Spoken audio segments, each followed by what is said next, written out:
prazer conhecê-los. Está pela primeira vez cultuando a Jesus na cidade de Sorriso. Já passei algumas vezes nessa cidade e desejei um dia conhecê-la mais e estar falando ao povo de Deus que o ama aqui, e aprove a Deus estarmos juntos nesta noite, conhecer pessoalmente o pastor Diogo e expressar minha gratidão pela sua vida, seu ministério, sua família. Que esta igreja continue sendo próspera, levantada, fortalecida pelo poder do Espírito Santo. Querido, meditemos, por favor, os que podem comigo. Evangelho segundo escreveu Mateus, no capítulo de número 6. Evangelho segundo escreveu Mateus, no capítulo de número 6. Leiamos, por favor, o versículo 1, que diz: guardai-vos de fazer a vossa esmola diante dos homens, para serdes vistos por eles.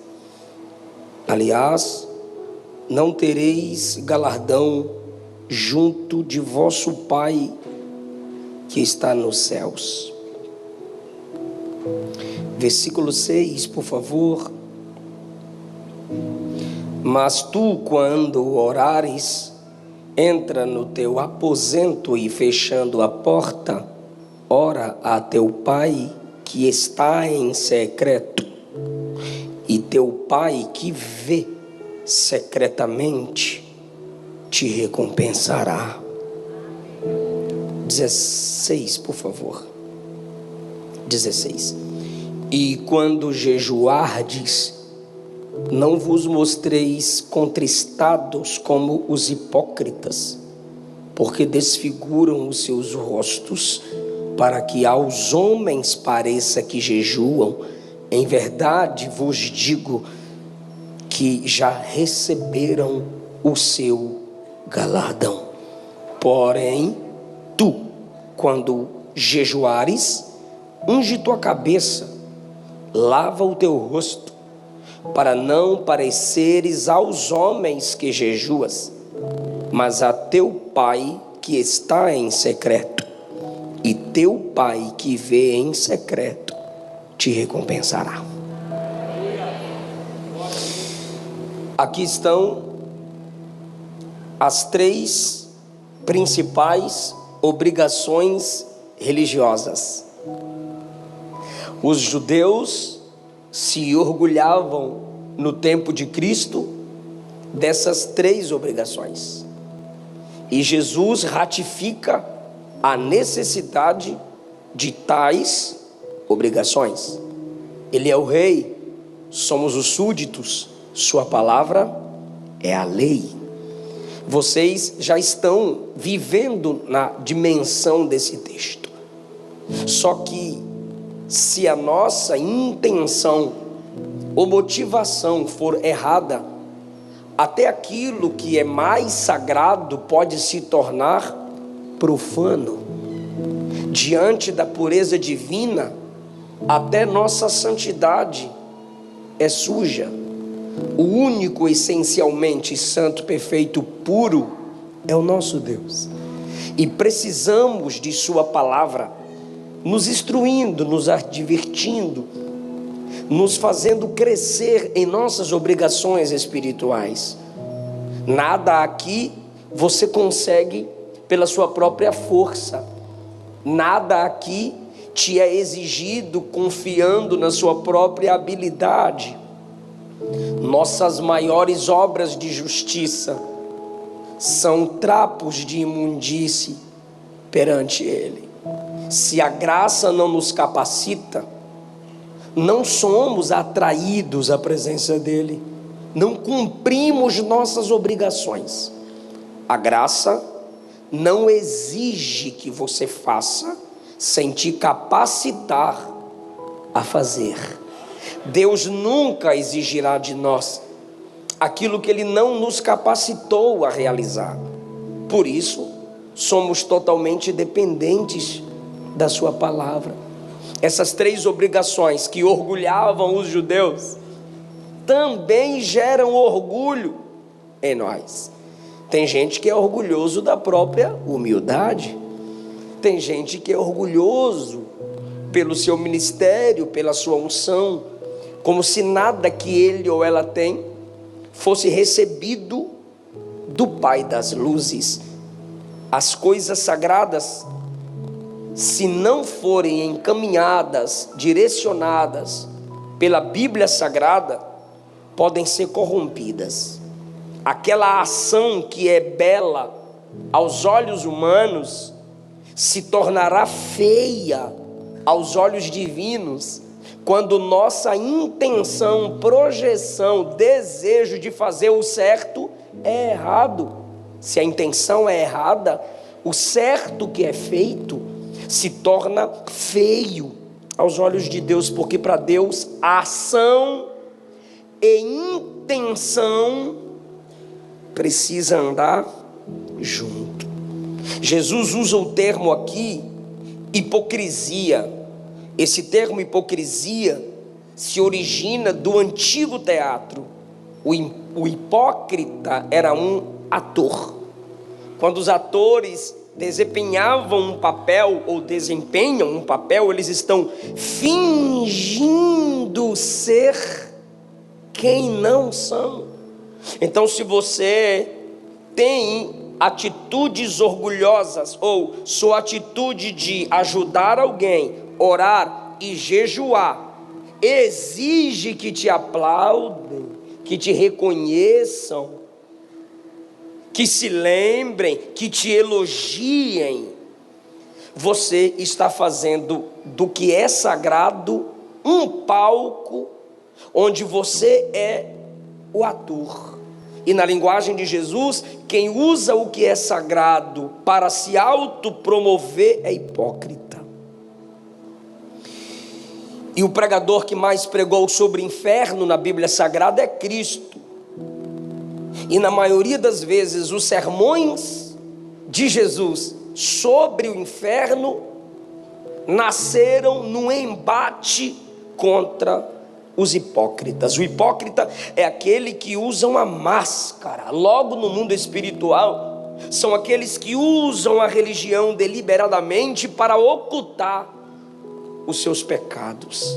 E Deus prefere um inimigo declarado do que um inimigo disfarçado de amigo. Deus não enfeita defuntos, Ele ressuscita os mortos espirituais com a vida do Evangelho. Todo hipócrita é um defunto enfeitado. O meu desejo é que o Espírito Santo, não só no meu coração, mas no nosso, trabalhe de tal modo nessa noite, que as nossas esmolas, que as nossas orações e o nosso jejum seja simplesmente para a glória dEle. E o que vier depois, que seja debaixo da direção dEle.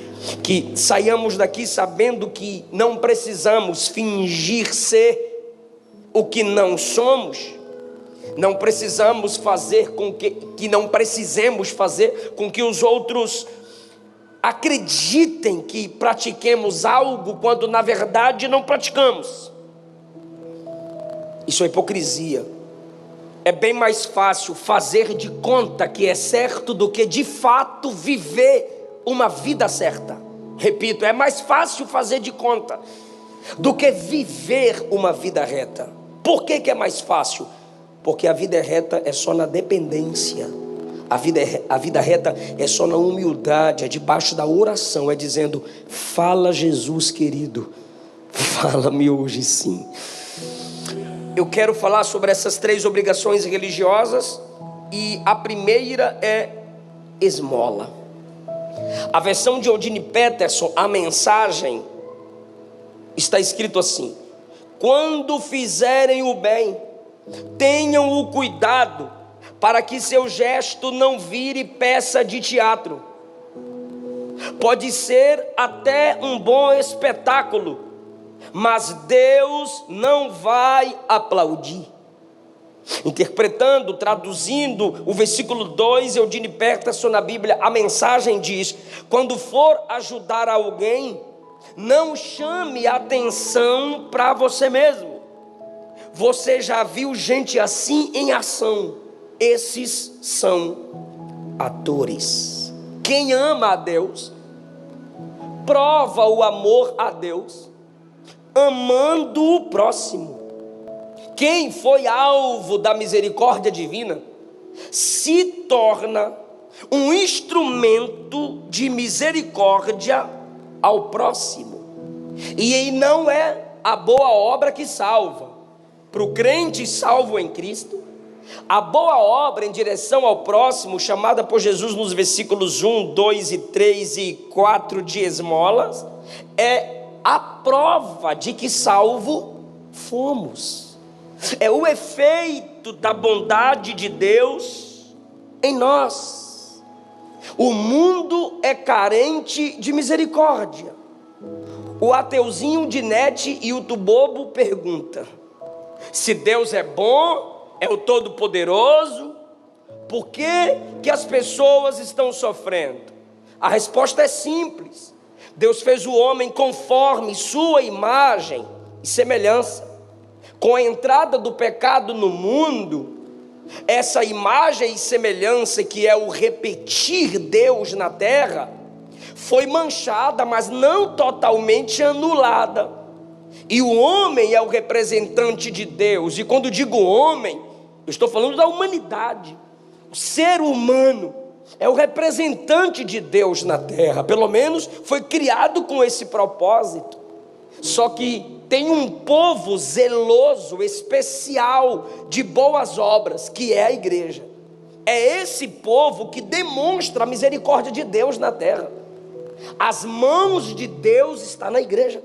Os pés de Deus estão no corpo de Cristo, que é a igreja. Então, a misericórdia de Deus é vista através de uma igreja misericordiosa, através de um crente que dá esmolas, que faz o bem ao próximo. Assim como Jesus ensina, a partir do capítulo 5, que devemos fazer melhor que os escribas e fariseus, evitando o pecado do coração, o adultério do coração, o assassinato do coração, devemos também seguir a religião do coração, fazendo a partir de um princípio interior o desejo simplesmente de ajudar e não de aparecer enquanto ajuda o outro. Gente que explora a imagem do pobre, gente que explora a situação do miserável, às vezes para parecer misericordioso, para ter um like, compartilhamento, curtida, e ser apresentado como misericordioso, pai dos pobres, irmão dos pobres, o homem do amor. A Bíblia está chamando isso de hipocrisia. Fazer o bem pelo necessitado, para que eu cresça, enquanto o ajudo. Jesus diz: não faça. Versículo 2: não dê esmola fazendo tocar trombeta, ou seja, não chame atenção para si, seja discreto. É a discrição em ajudar o outro que gera a edificação para o outro e a glória do nome do Senhor.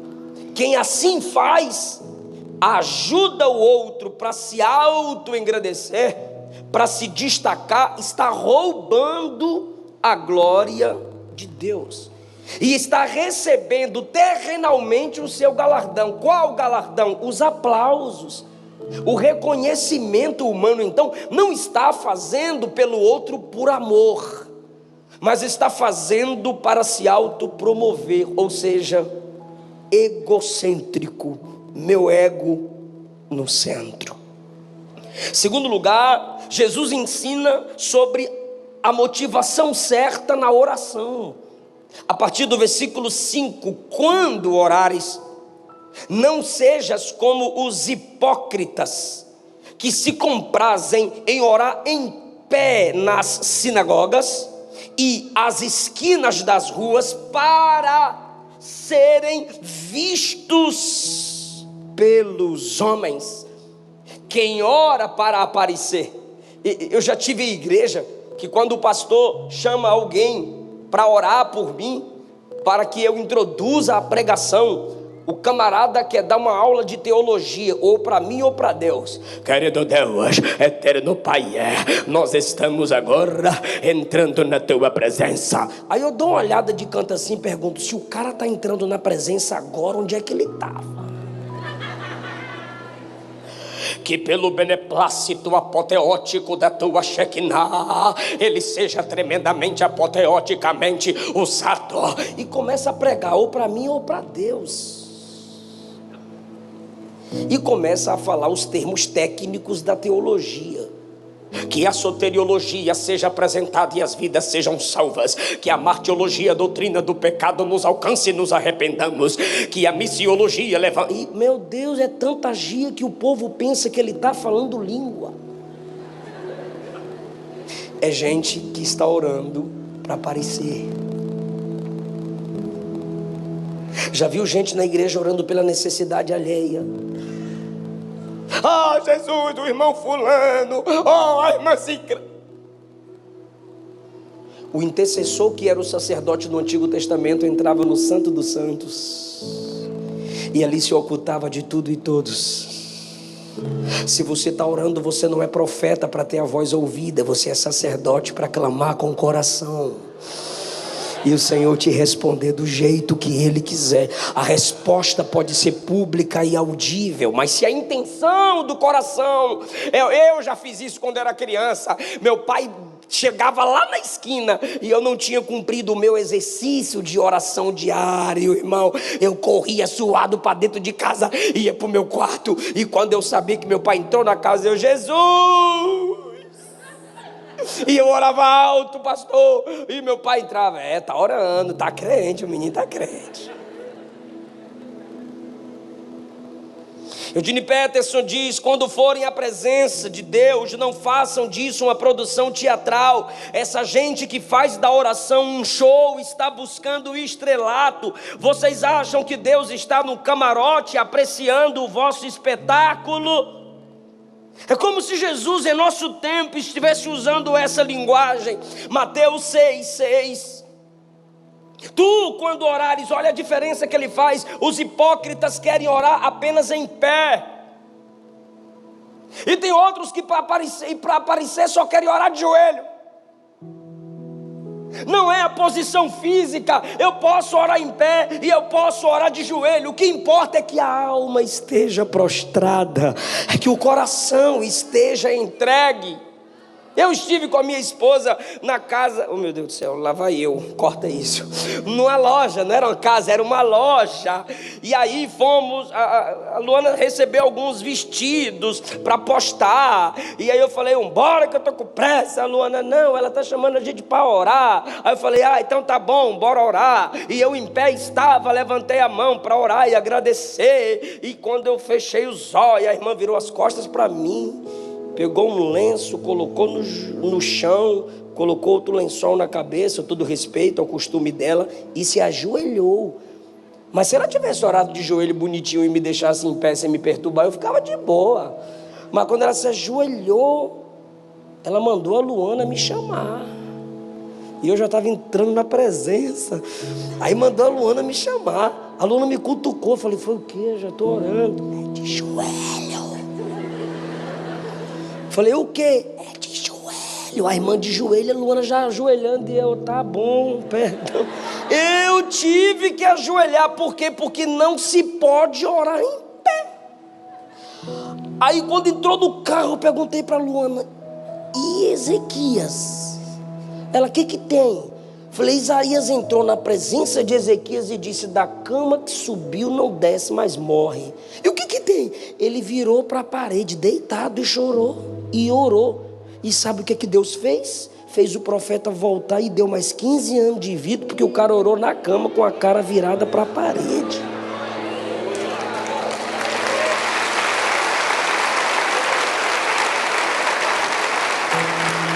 Atos Atos dos Apóstolos, capítulos 1 e 2, capítulo 1, Jesus é assunto aos céus, e eles ficam 10 dias em Jerusalém orando, esperando a descida do Espírito Santo. Quando chegou no capítulo 2, vocês vão lembrar como que eles estavam orando, hein? Cumprindo-se o dia de Pentecostes, estavam todos reunidos no mesmo lugar, que é o lugar do capítulo 1, de repente veio do céu um som como de um vento, veemente e impetuoso, que encheu toda a casa em que estavam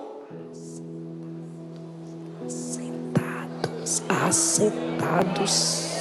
Se o Espírito quiser agir, não precisa de teatro humano, invencionice humana. Ele te enche deitado, deitada, sentada, sentado, em pé, de joelho. Mais do que a posição física, é a posição do coração, humilde e prostrado diante de Deus. Irmão, eu já cheguei em restaurante com irmãos que foram me buscar no aeroporto, que na hora o irmão só faltou subir em cima da mesa para orar. Querido Deus, eterno do Pai, obrigado. Aí chama o cara, o garçom lá, desce a carne, vaso.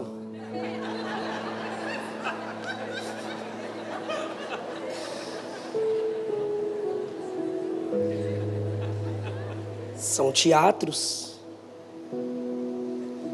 E isso é transferido para alguns púlpitos. A igreja vira circo e o pregador é o palhaço. Por quê? Porque o nosso culto público é resultado de nossa devoção secreta.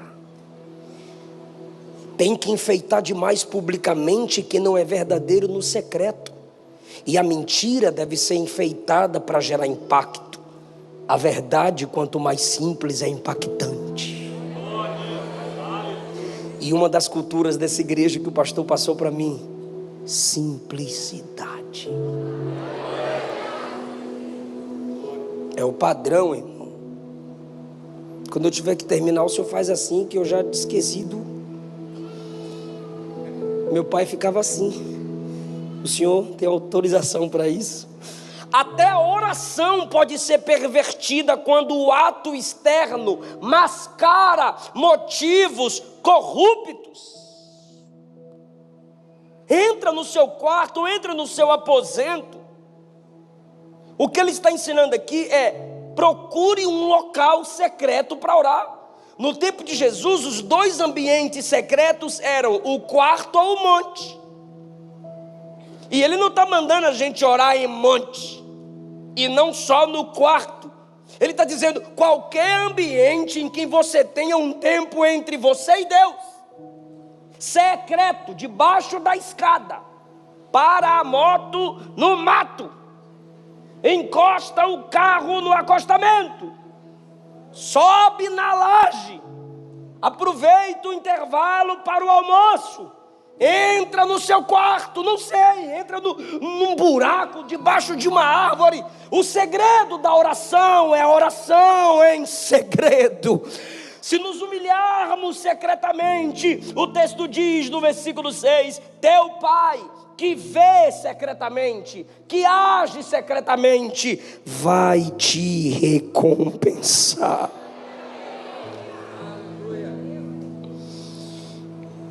É claro que não somos proibidos de orarmos publicamente. Jesus orou publicamente. A oração do Pai Nosso indica uma oração coletiva, Pai Nosso, ou seja, é um grupo orando. Paulo disse que os homens deveriam orar, os santos de Deus, orar em todo lugar com mão estendida, nos ensinando uma intercessão pública às vezes necessária.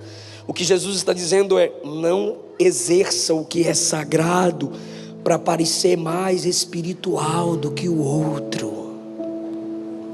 Você não tem que parecer melhor a mim. Se você está se esforçando demais para transparecer que é mais espiritual do que o outro, é porque tem pouco de Jesus em você. Quem é não prova, quem é discernido, irmão. Em terceiro lugar, jejum. 16. E quando jejuardes, não vos mostreis contristados. Tem crente que é felizão, é topzera. Aí você chega na casa dele, na campanha do jejum, ele ou ela vai lá na porta. Aleluia. Pois não, meu irmão. Pois não, minha irmã. Eles tinham o costume de, quando jejuavam, transpareciam em sua aparência. A boca seca. Esses dias me perguntaram, na caixinha de perguntas, eu estou até evitando, que aquilo estresse, cada pergunta. E uma das últimas foi: pastor, quando eu jejuo, eu não escovo os dentes. E a pergunta foi: se eu jejuar, eu quebro o jejum? Perdão, se eu escovar, eu quebro o jejum? Eu disse: a não ser que você coma creme dental. Você tem problema? Tem gente que, porque está em jejum, vai para o trabalho com a boca fedorenta. O sangue de Jesus. A pessoa cai e tu pensa que é demônio pela unção do jejum. Não é não, irmão. Olha o que Jesus está dizendo. Não é para parecer contristado, com o rosto desfigurado. Lembra de Joel? Rasgai os vossos corações e não as vossas vestes. O que o profeta estava dizendo é: essas coisas sagradas devem fluir do coração, e você se comportar naturalmente. Você pode ser diferente sem ser estranho.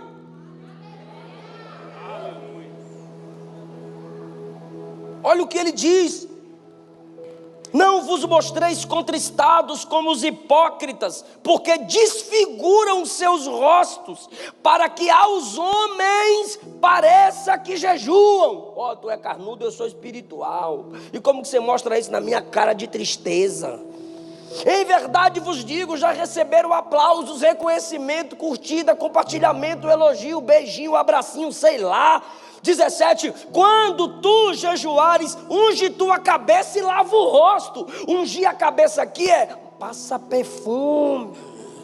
Passa perfume. O perfume deles no tempo de Cristo era chamado de ungir, untar, colocar o perfume, o óleo cheiroso. Ele está dizendo: fica bonitão, bonitona, unge a cabeça, shampoo, condicionador. Você sabe o que eu estou falando. Lava o teu rosto, para não pareceres aos homens que jejuas. O texto não está dizendo que você vai chegar na casa da sogra e ela vai dizer: meu filho, bora almoçar. Aí você fala: tô com fome não, sogra. E o estômago: tu acabou de mentir, quebrou o jejum. Não é isso que o texto está dizendo. Ele está falando da intenção. Você pode falar que está. Senão a igreja, em Atos 13, a Bíblia diz em Atos 13 que a igreja servia ao Senhor, orava e jejuava. A igreja era um jejum coletivo. Esté convocou um jejum coletivo. Joel 1 e 2, convocação de jejum coletivo. Vocês estão dentro de um princípio bíblico muito forte. Mas claro que sempre tem uns engraçadinhos. Ó, você jejuou quantas horas? Eu jejuei 10 e eu fui 12, varão.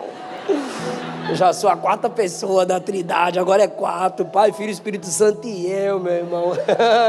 O cara tá se achando Daniel, irmão. Quando jejuarem para se concentrar em Deus, não faça disso um espetáculo. Vocês podem até conquistar seus 15 minutos de fama, mas isso não vai te tornar santo, santa. Você pode até ficar famosa no grupo, a irmã que jejuou 30 minutos a mais, o irmão que jejuou 15 minutos a mais. Você pode até ficar famosinho aí, é a nova trend, eu jejuei mais do que os outros, mas isso não vai te tornar santo, não vai matar a sua carne, vai atrapalhar o que é sagrado. Já quebrou o jejum, vai comer churrasco, irmão. O propósito do jejum é justamente matar o seu eu, é matar o seu orgulho. E outra coisa, quando você está em jejum, você está guerreando contra si mesmo, contra aquilo que para você é prazeroso. Pode ser a imoralidade sexual, pode ser o amor ao dinheiro, pode ser a sua vaidade, seu egocentrismo, seu desejo de vingança, sua vida projetada no bateu, levou.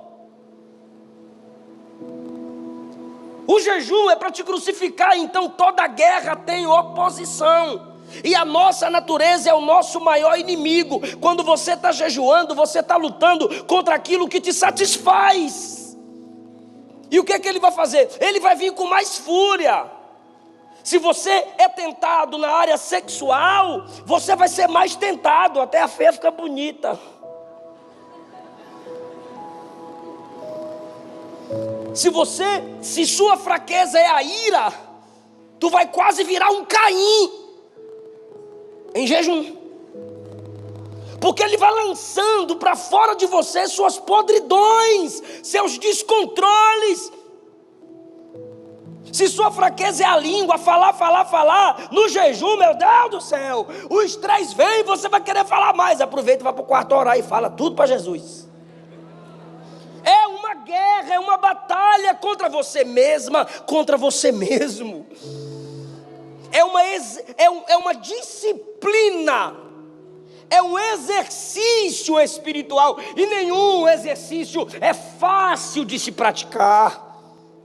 Mas Jesus está dizendo: quando jejuares, quando você praticar uma abstinência ocasional de alimentos, a fim de levar o seu corpo em sujeição a Deus. Jejuar é se abster do que tem para receber o que não tem.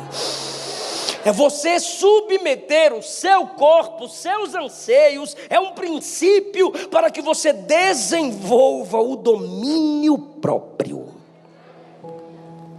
A minha equipe vai fazer, se o senhor me der essa mensagem para eu pôr no meu canal, a minha equipe vai cortar um pedaço, tomara que seja esse, e vai colocar lá no meu Instagram. Se você não me segue, Eliseu Rodrigues Oficial. Aí, quando eles colocarem lá, esse corte aqui, vocês que estão me ouvindo aqui, e vocês, cadê a câmera? E você que está me assistindo aí no Instagram, fica de olho nos comentários. Daqui a pouco vem um net crente aqui. Onde é que está na Bíblia que tem que jejuar? Jejum é coisa do Antigo Testamento.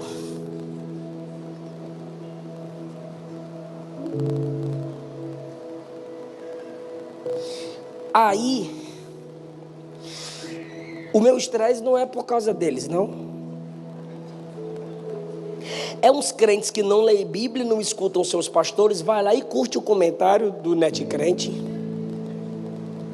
Aí eu vou falar com você que fica se inscrevendo em canal de desigrejado, segue páginas de fofoca, que só vê os problemas da igreja. Se você segue página de fofoca e curte página de fofoca que só fala dos problemas da igreja, é porque você se identifica ou você é alguém que só vê os problemas da igreja. E se você é alguém que só vê os problemas da igreja, você é o pior problema na igreja. Vaza dela que ela fica melhor sem você. Então ainda vai para o Facebook e fica expondo lá todos os erros do culto e da igreja. Aí para terminar tu diz assim: eu falo mesmo porque eu sou profeta. Não, você é fofoqueira, fofoqueiro, frustrado, invejoso, rebelde. Se eu for falar biblicamente é pior. Filho do Satanás, filho do inferno, fariseu, ímpio, desviado, porco, porca, cão. Eu falei que se eu fosse para a Bíblia era pior.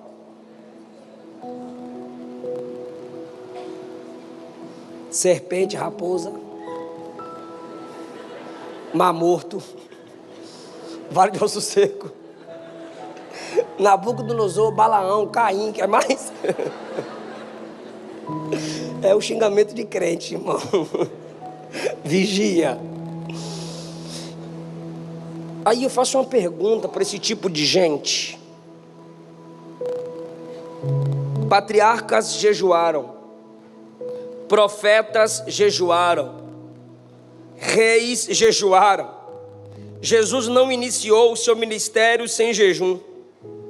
Os apóstolos jejuaram. A igreja primitiva jejuava. E é teu comentário na net que é importante para mim. Eu não vou deixar de aprender com aqueles que Deus levantou, com aquele que foi o próprio Deus encarnado entre nós, para dar ouvido àqueles que não conseguem se abster do bom para se alimentar do melhor. Quando comemos, nos alimentamos do pão da terra, que é símbolo do pão do céu. Mas quando jejuamos, não nos alimentamos do símbolo, mas nos alimentamos da realidade, que é a força do Espírito em nosso interior. Viemos de Deus, viemos do Espírito. O jejum é uma troca. Você abre mão do que é de baixo para se alimentar do que vem de cima. Então, irmã, continue nessa guerra, continue nessa batalha. E eu concluo essa mensagem com alguns princípios para você anotar, memorizar, levar para casa. O primeiro é que, aos olhos de Deus, ajudar o próximo é algo extremamente espiritual. Por quê? Porque para nós, orar é espiritualidade. Para nós, jejuar é espiritualidade. Só que Jesus coloca dar esmolas, ou seja, ajudar o necessitado, orar e jejuar no mesmo nível de devoção.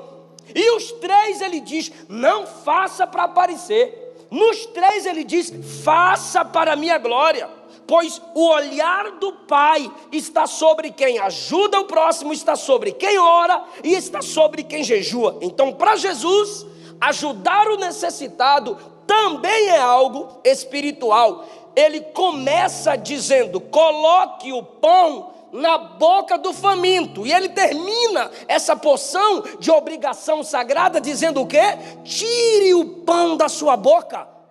De nada adianta o jejum que tira o pão da minha boca, se meu coração não é quebrantado, ao ponto de que eu leve, ao ponto de me levar à direção de alguém que não tem o que comer. Então, se eu tiro o pão da boca para jejuar e não coloco o pão na boca do faminto, o meu jejum está incompleto. Obrigado pela ajuda. Segundo lugar, o que temos aqui em Mateus 6, segundo lugar, o equilíbrio. Por quê? Porque Mateus 6 está dizendo assim, ó, não faça para ser visto. Só para eu lembrar da Assembleia de Deus. Está dizendo o quê? Não faça para ser? Está vendo? Não é Assembleia. Bora lá? 1, 2, 3, não faça para ser visto. Só vocês. Só as irmãs. Só os varões. Vocês sabem que a Assembleia tem que ter esse negocinho, né? Rapaz, é Assembleia, né? Olha isso, o equilíbrio. Mateus 6 diz, não faça para ser visto. Mas se você abrir aí, Mateus 5,18. Mateus capítulo 5, versículo 18. Olha o que Jesus diz. Em verdade vos digo, né? Não.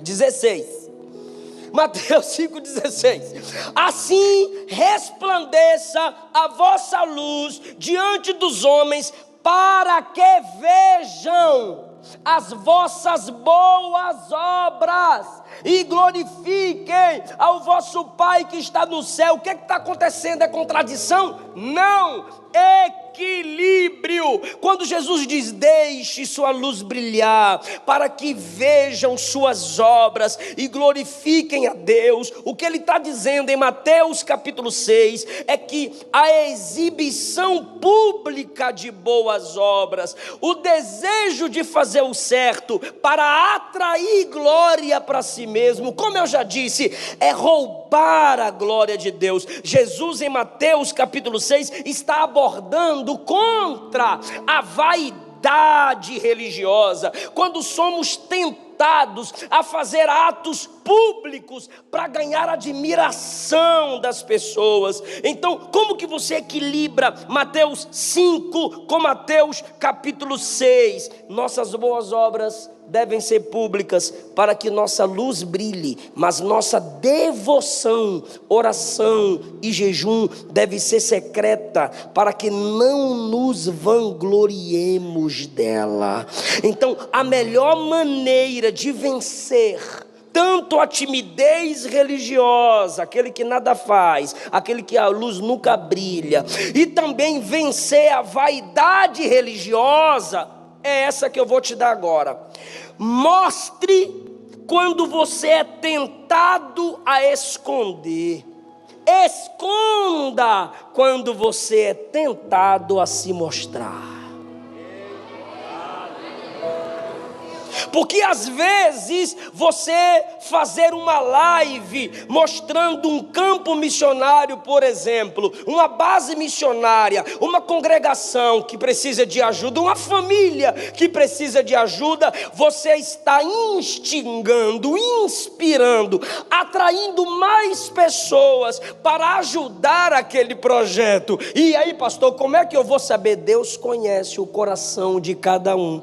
Daniel capítulo 2 versículo 22, Deus conhece o profundo, o escondido e as trevas, mas com ele mora a luz. 1 Samuel 16, 7, Deus não vê como vê o homem vê o que está diante dos olhos, o Senhor contempla o coração. Hebreus 4, 13, todas as coisas estão nuas e patentes aos olhos daquele que devemos dar conta. Se você está sendo tentado a mostrar, a dizer que faz, então vença essa tentação escondendo. E se sua tentação é pela timidez, não falar de Jesus, não apresentar nada da igreja nem do evangelho, vença isso e mostre. Assim brilhe a vossa luz diante dos homens. Aleluia! Aleluia! Pode aplaudir, ele merece toda a honra, toda a glória e louvor. Terceiro lugar, dos três, apenas a mais dolorosa é para nós. Esmola é para o outro. E a oração no secreto, quando você ora, você está sendo capacitado para ser bênção para a vida do outro. E o jejum, só o jejum que é para tu, matar a sua carne. Então a esmola que é ajudar é o outro. A oração é ter intimidade com Deus para ser útil. Só pode ter no reino de Deus utilidade quem tem intimidade. Quem é íntimo de Deus não fica no oculto, no escondido. Ele brilha diante dos homens exercendo a obra do Senhor. Agora o jejum, meu irmão, o outro não tem nada a ver com o meu jejum. O jejum é para eu ficar na minha aqui. É eu porque é eu mesmo. Até o meu eu sumir. Interessante isso. O que é apenas sobre mim é o mais doloroso, porque o evangelho é para cima e para o outro. Eu não sou o centro no evangelho, eu não sou a base do evangelho, porque dele, por ele, para ele são todas as coisas. E quanto mais próximo de Deus, mais instrumento de bênção eu sou para as pessoas.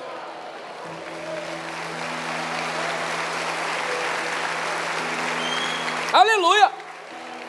Penúltimo lugar, vocês perceberam? Vem comigo, vou fazer uma pergunta, hein? Ele disse: se deres esmolas, se orares, se jejuares, ou ele disse quando? Vocês são bons de Bíblia.